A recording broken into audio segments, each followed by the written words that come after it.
Bonjour, amateurs de brocantes, d'objets chinés et autres antiquités, cette émission est faite pour vous. J'ai le plaisir de vous présenter le premier numéro de Tous aux Puces, l'émission Pas piqué des hannetons sur l'actualité chaude des puces du canal de Lyon-Villeurbanne. Un concept d'émission avec de reportages en images et interviews de personnalités directement concernées et impliquées.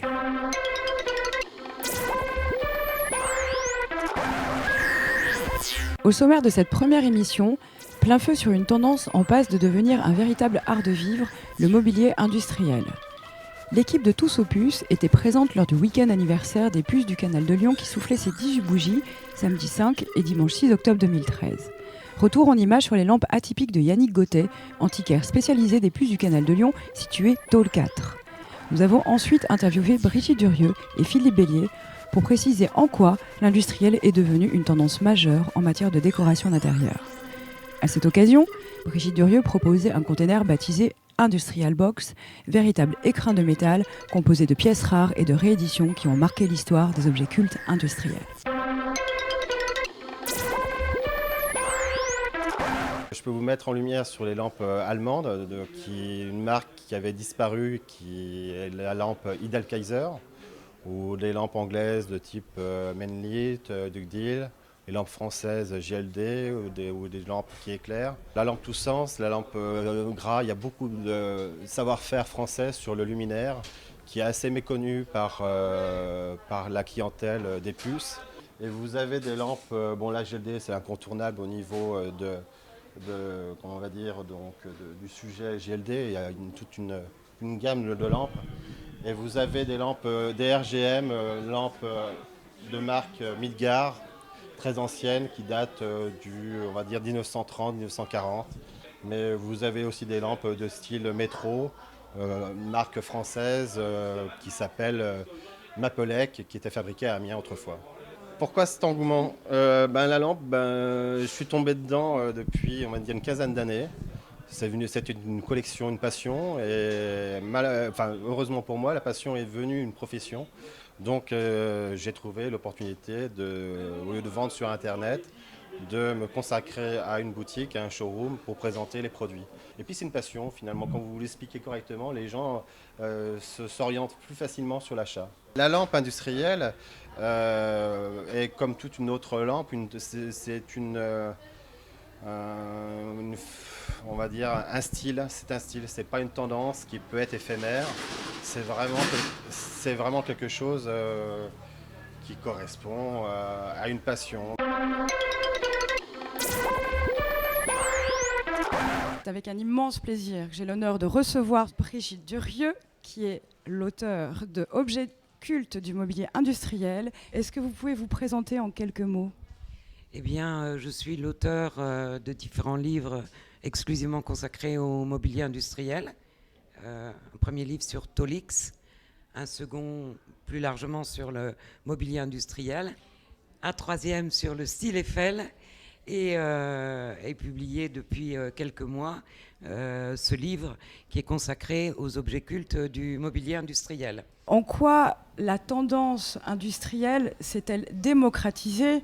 En quoi est-ce qu'elle a pu sortir des ateliers pour intégrer des appartements lyonnais, parisiens, français et internationaux ? Est-ce que vous pouvez un petit peu nous donner quelques clés ? On va essayer. Je crois d'abord que le mobilier industriel correspond tout à fait aux façons qu'on a d'habiter aujourd'hui.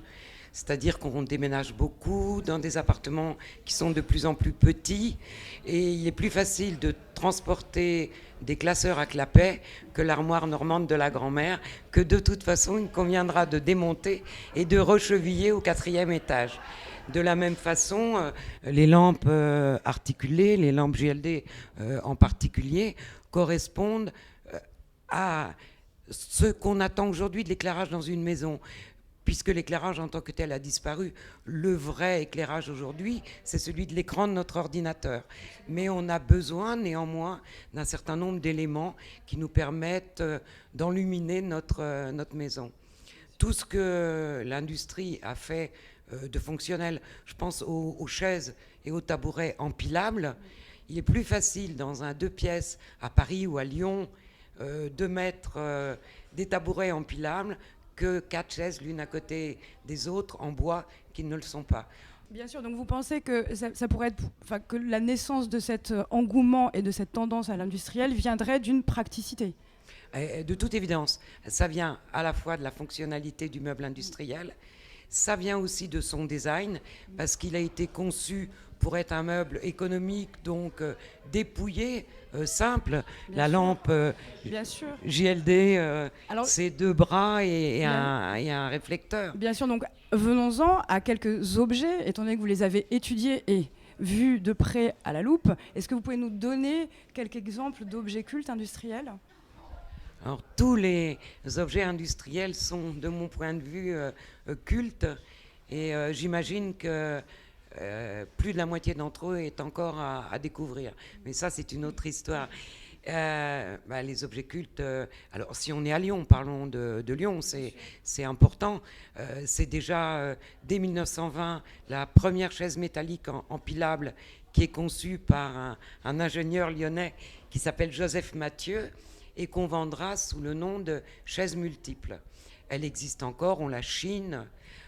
Second temps, les années 30-35, c'est un centralien, un ingénieur encore, qui crée à Lyon une marque qui s'appelle Héliolite et qui est tout l'environnement du bureau de l'architecte. Le bureau, la servante d'atelier, et puis le petit tabouret et la chaise haute. Et puis surtout, dans les années 50, non plus un ingénieur, mais un mécanicien, un homme de l'art, qui connaît son métier, qui connaît ses besoins d'éclairage et qui va... Qui était quand même ingénieur aussi. Ah oui, alors qui était ingénieur aussi, merci Philippe, et qui va mettre au point la fameuse lampe JLD, qui est toujours produite à Lyon aujourd'hui. Exactement, et merci d'ailleurs Brigitte de pouvoir rebondir sur le sujet et sur l'homme, qui est Philippe Bélier, et qui va nous parler bien évidemment de cette fameuse lampe JLD. Donc mise en lumière sur la lampe. Philippe, bonjour. Bonjour. Est-ce que vous pouvez vous présenter? Oui, Philippe Bélier. J'ai la chance de pouvoir diriger la jolie maison JLD. JLD qui existe depuis 1950 sans discontinuer. JLD qui est une maison importante puisqu'elle porte le nom de son créateur, Jean-Louis Domecq. C'est lui qui est à l'origine de ça. Donc JLD sont ses initiales écrites. Et j'ai la chance de pouvoir faire tourner cette petite maison autour d'un objet culte, d'un objet qui est depuis très longtemps dans l'inconscient collectif. On l'a tous vu à un moment ou à un autre. Et aujourd'hui, on est très heureux de le voir sortir du contexte industriel pour le voir chez soi. Tout à l'heure, Brigitte disait que ce qui fait l'engouement, les gens ont un engouement spécifique pour les objets industriels. C'est parce qu'en fait, il y a aussi une petite notion qui est très importante, c'est qu'à l'époque, on dessinait un objet parce que d'abord, il avait une fonction. Deuxièmement, il était utile, donc. Et puis, il était beau. Parce qu'on a toujours eu cette notion du beau, de l'artistique. Nous, Français, on est très à cheval sur cette partie artistique. Et aujourd'hui, on a redécouvert qu'en fait, les industriels des années 30 à 50 faisaient des choses extrêmement belles. Voilà. Donc, on est tombés amoureux tous de ces objets-là. Tant mieux pour la lampe JLD, puisque cela me concerne. Mais voilà, c'est ce qui fait qu'aujourd'hui, la mode vintage de ces produits-là est vraiment très en avant. Moi, je suis très heureux. Il n'y a pas de réédition, puisqu'elle a toujours été produite. Toujours été produite. Les premières lampes ont été produites en avril 1950.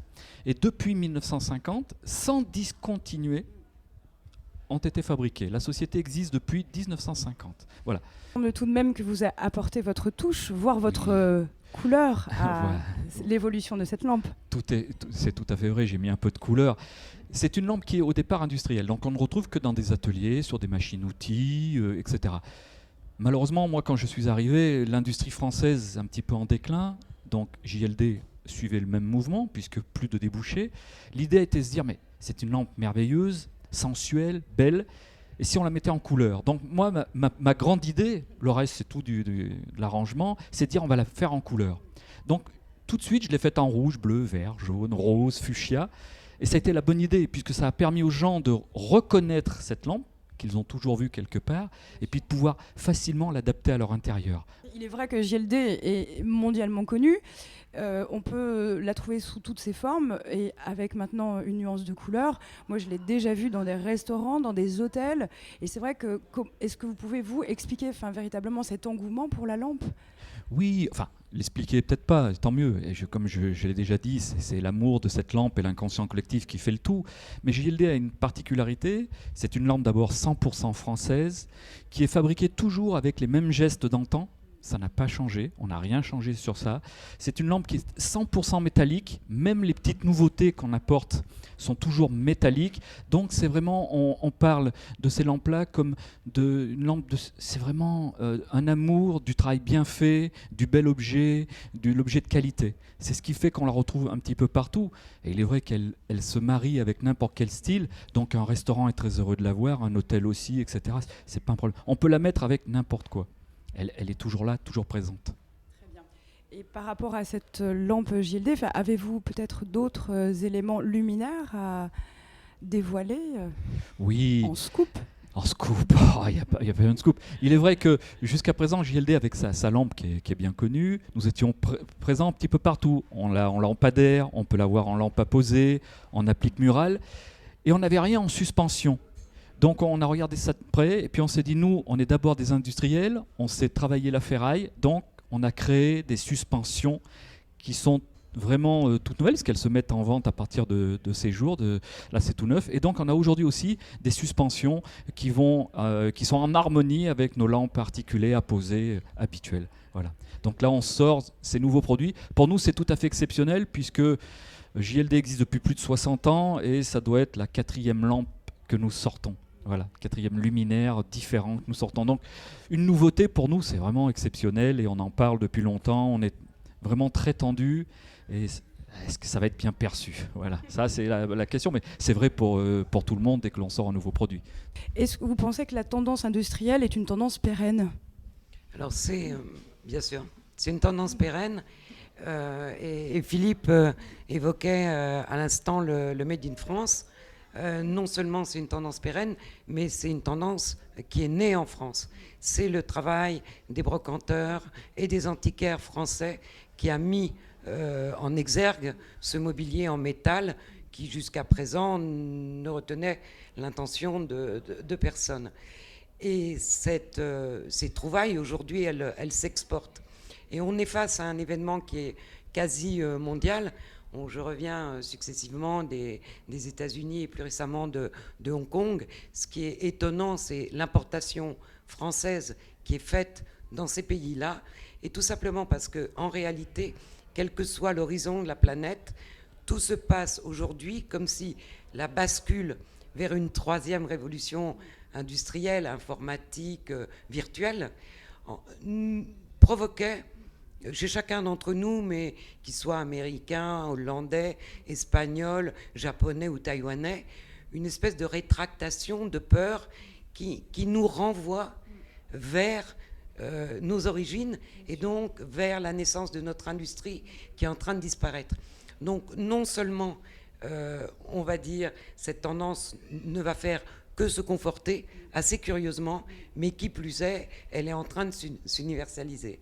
Et un exemple tout simple, le livre que j'ai publié aux éditions de La Martinière a été traduit pour être diffusé aux États-Unis, en Italie, dans les pays asiatiques, en Angleterre, et il trouve ses lecteurs là-bas.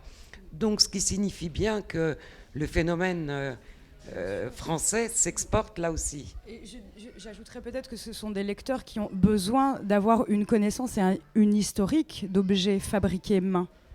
Alors c'est évident, mais on retrouve les mêmes... Moi j'ai été frappée de découvrir, en particulier à Hong Kong, autant de mobilier industriel qu'en France.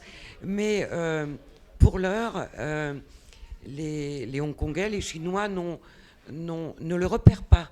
Il fait tellement partie du quotidien des petites échoppes d'artisans qu'il n'est pas repéré. Ils repèrent ce qu'on leur présente, on va dire packagé, Mais viendra un temps où, de mon point de vue, les marques vont s'échanger. On va vendre en France du vintage américain, de l'atelier chinois. Tout va se mélanger. Et là, ça va être amusant. Oui, donc ce qui pourrait donc nous conforter dans l'idée que la tendance industrielle est encore loin de s'épuiser. Il y a une notion importante aussi. Les gens apprécient beaucoup l'histoire, l'anecdote. Et un produit industriel comme nous les avons là, forcément, il est bourré d'anecdotes. Et ça, on aime beaucoup l'histoire. On a un vieux pays. Et c'est pour ça aussi que nos produits industriels plaisent autant, parce que les gens achètent autant la chaise, la lampe ou le meuble que l'histoire qui est liée avec. Et ça, c'est très important. Voilà, c'est vraiment ce qui fait que ça va durer encore longtemps, puisque on est de plus en plus friand d'objets, d'histoires, d'anecdotes. Donc je pense effectivement qu'on en a encore que pour quelques années. Et tant mieux pour nous, parce que ce sont des objets extraordinaires. Mais mon cher Philippe, vous êtes en train de me dire que j'ai encore beaucoup de travail à faire. Votre retraite n'est pas encore annoncée. Je vous remercie Brigitte Durieux, Philippe Bellier d'avoir participé à cette toute première émission et longue vie à la tendance industrielle. Merci.